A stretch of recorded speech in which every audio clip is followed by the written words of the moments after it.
Halo, permisa Sultan TV. Kita bertemu kembali di program Bongkar Insight. Kali ini kita akan membongkar teka-teki calon Panglima TNI. Siapakah dari beberapa nama yang muncul yang menjadi perbincangan publik? Ada Kasat Jenderal Andika Perkasa, ada Kasal Yudo Margono, dan juga ada sejumlah nama lain yang disebut-sebut yang menjadi perbincangan publik. Nah, kali ini kita akan membongkar teka-teki calon Panglima TNI.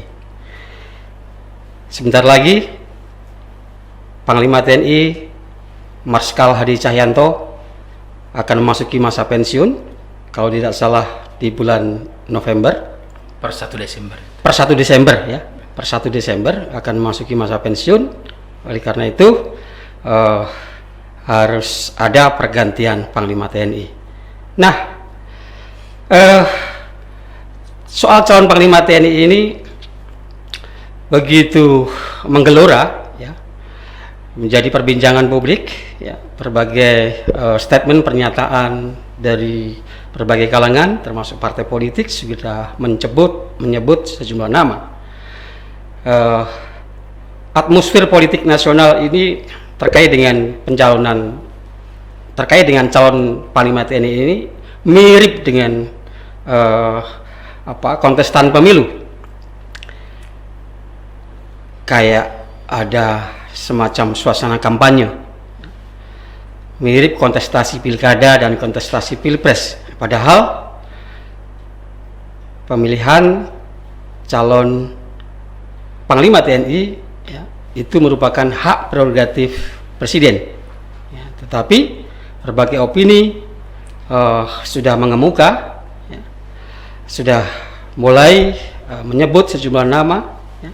Nah, oleh karena itu Bongkar Insights akan membedah bersama narasumber kami yang telah hadir di studio. Saya sapa dulu narasumber kali ini, Profesor Muradi MA PhD. Apa kabar? Kabar baik. Kang Prof, Alhamdulillah. Saya panggil Kang aja ya. Boleh, manggil nama boleh, manggil nama. Iya.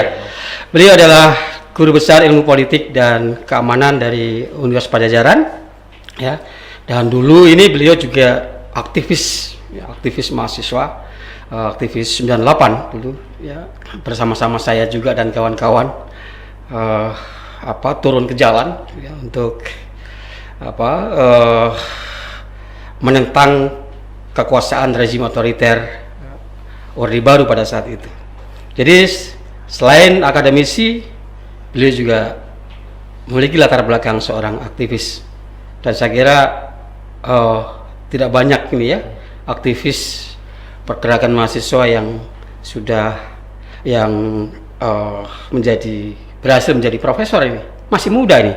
Usianya berapa, Prof? Sekarang 45. 45 ya. Lahir di tanggal 10 Mei ya. 10 Mei. Tahun 1975. Ya. 75. Masih muda sekali sudah profesor, luar biasa ini, Kang Muradi. Baik, Kang Prof, ini kan situasinya sudah mulai memanas ya, Ya. terkait dengan calon Panglima TNI ini, ya. Sudah mirip dengan kampanye ini. Ya. Ya. Bagaimana pandangan Prof Muradi? Baik, Mas Karyono, terima kasih. Sebenarnya begini ya Pak, ini kan kontestasi ataupun pemilihan yang menjadi prerogatif Presiden, tapi kemudian terbangun di wacana. Kan mirip-mirip juga waktu pas pemilihan Kapolri dulu ya, juga sempat ramai juga. Karena memang ini kan political domain, di mana kemudian orang kemudian bisa tampil sebagai yang menarik di mata Presiden sebagai end user ya. Nanti kemudian di sisi lain dia juga ingin mendapatkan opini baik di mata publik. Jadi kalaupun kemudian sekarang rame, sebenarnya itu wajar gak kira-kira? normal sih, normal. Karena memang Presiden kan juga sampai hari ini belum menentukan ke arah mana sebenarnya, apakah mau mengikuti alur panglimanya bergantian dipimpin oleh 3 matra tadi. Artinya kalau normalnya adalah kan sekarang jatahnya, aku jatah ya, matranya Angkatan Laut, atau kemudian beliau punya pemikiran yang lain. dari calon sebenarnya kan memang masih opsi itu masih terbuka besar. Bahkan ada opsi yang lain, misalnya opsi di luar tiga kepala staf. Artinya kalau 3 kepala staf itu juga kalau di undang-undang harus kalaupun ada calon lain ya harus di kepala staf kan, karena di undang-undang tersebut ya disebutkan ya pasal 34 betul. Dia menyebutkan bahwa calon panglima pernah menjadi kepala staf angkatan. Iya, pasal 13 ayat 4. Sedang atau pernah menjadi kepala staf. Jadi kalaupun mungkin ada muncul nama lain, saya kira perlu juga menjadi salah satu dari kepala staf. Artinya memungkinkan bahwa ada calon di luar ketiga kepala staf yang sudah ada. Nah, kalau yang pernah menjadi kepala staf kan hampir sudah nggak ada lagi karena sudah pensiun. Jadi tinggal 3 plus misalnya nambah 1 lagi kalau di luar 3 ini. Nah, nama yang muncul memang 2 nama ya. Pak Yudo Mulyono sama Pak Andika Perkasa yang kuat. Nah, tinggal kemudian kita lihat memang di media kan kencang sekali itu kalau dengan Pak Andika ya, karena dianggap charming, kemudian punya kemampuan dan sebagainya. Walaupun itu tapi usianya kan sudah 57 tahun sekarang. Ya, sementara pensiunnya 58. Jadi berarti praktis cuma 1 tahun dia menjadi seandainya terpilih menjadi panglima. Kalaupun nanti misalnya presiden akan melantik calon panglima itu bulan November, maka Pak Andika kurang dari 1 tahun. Dan itu buat banyak pihak agak riskan. Nah, itu juga poin penting di situ sebenarnya. Makanya kalau misalnya sampai 5 Oktober sekarang tanggal berapa sekarang? Katakan sekarang tanggal 10 ya, tanggal 11 sekarang ya. Berarti minimal 20 hari dari hari ini itu presiden sudah mengajukan nama. Kalau belum, maka 5 Oktober ini panglimanya masih panglima lama. Jadi kita hitung misalnya sekarang tanggal 10 misalnya, maka presiden akan harus melantik nanti tanggal 30 maksimal. 30 September. Jadi atau mungkin awal Oktober ya. Kalau sampai hari ini belum diajukan, maka tanggal 5 Oktober nanti panglimanya masih panglima yang lama. Artinya tetap Pak Hadi. Kalau tetap Pak Hadi, maka peluang Pak Andika ke depan agak riskan karena dia pensiunnya kurang dari 1 tahun. Kurang dari 1 tahun ya. Betul. Nah, kira-kira dari sejumlah nama itu ya, Pak Andika, kemudian Pak Yudo Margono, kan yang menguat 2 nama ini kira-kira. Kansnya seperti apa nih 2 sosok ini? Kalau saya bicara soal, karena saya backgroundnya keamanan ya, sampai 2023 itu kan tidak ada agenda politik serius. Atau saya nyebutnya tidak ada agenda politik strategis yang mendorong, yang memungkinkan panglima itu harus mengkonsumsi terlalu dalam di internal TNI. Zamannya Pak Hadi saya kira sudah cukup baik sekarang ya. Artinya semua berjalan dengan irama yang kurang lebih sama dengan pemerintah. Walaupun 2019 kemarin agak ramai juga. Tapi poin penting sebenarnya adalah kalau kondisinya baik-baik saja, maka presiden katakanlah tidak perlu menunjuk ataupun memilih panglima yang backgroundnya adalah dari Angkatan Darat. Nah, artinya memang peluang Pak Andika jadi minim di sini, berkurang ya. Karena sebelumnya juga sudah Angkatan Darat ya, waktu itu Pak Gatot Nurmantio ya. Dari Pak Muldoko itu kan 2 kali kan. Sudah 2 kali, kemudian baru Pak Hadi Cahyanto. Nah, artinya maksud saya memungkinkan kalau kemudian tahun sampai 2023 2024 nanti itu kemudian tidak ada agenda politik serius, maka saya kira presiden bisa menunjuk calon di luar Angkatan Darat.